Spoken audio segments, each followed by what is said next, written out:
ஆடி அமாவாசையை முன்னிட்டு வேதபுரி பிராமண சேவை மையத்தின் சார்பில் சிறப்பு தர்ப்பணம் நடைபெற்றது.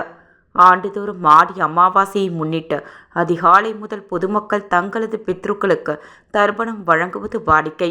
அதன்படி இந்த ஆண்டு முதல் வேதபுரி பிராமண சேவை மையம் சார்பில் கடற்கரை சாலையில் சிறப்பு தர்ப்பணம் கொடுக்கப்பட்டது.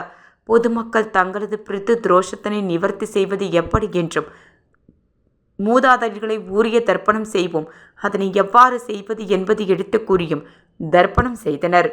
இது குறித்து சாஸ்திரி வாசுதேவன் கூறும்போது, ஆடி முதல் மார்கழி வரை 6 மாதங்கள் பித்ருக்கள் பூலோகம் வந்து தாங்குவது அவர்களை வரவேற்கும் வகையிலும் பித்ரு தோஷ நிவர்த்தனை செய்வது குறித்து விளக்கம் அளித்தார்.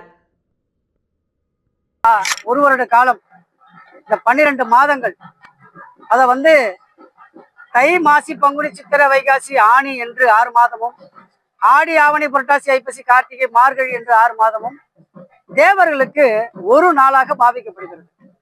அப்போ தை மாசி பங்குனி சித்திரை வைகாசி ஆணி இந்த 6 மாத காலங்கள் பகல் பொழுதாகவும், தேவர்கள் முனிவர்கள் ரிஷிகள் பித்ருக்கள் தெய்வங்களுக்கெல்லாம் 6 மாத காலம் பகல் பொழுதாகவும், ஆடி முதல் மார்கழி வரை ஆடி ஆவணி புரட்டாசி ஐப்பசி கார்த்திகை மார்கழி இந்த 6 மாத காலங்கள் ராப்பொழுதாகவும் அவர்கள் பாவிக்கிறார்கள்.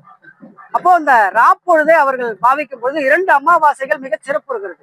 ஆடி அமாவாசை மற்றும் தை அமாவாசை. நடுவில் இருக்கக்கூடிய புரட்டாசி மாலையபட்ச அமாவாசை சுவாமி தீர்த்தவாரிக்கு வராது. ஆனா ஆடி அமாவாசையிலே கடற்கரைக்கு சுவாமிகள் எல்லாம் தீர்த்தவாரிக்கு வரும். அதே மாதிரி தை மாசம் தீர்த்தவாரிக்கு எல்லா சுவாமிகளும் தீர்த்தவாரிக்கு வரும்.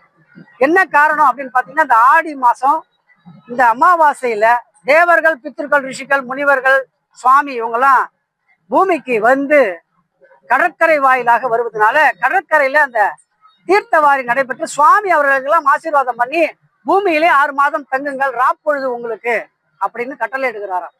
அதே மாதிரி தை மாசம் அவர்கள் புறப்பட்டு போகும்போது மறுபடியும் தீர்த்தவாரி பண்ணி அவர்களை வெளியே அனுப்பி வைக்கிறாராம்.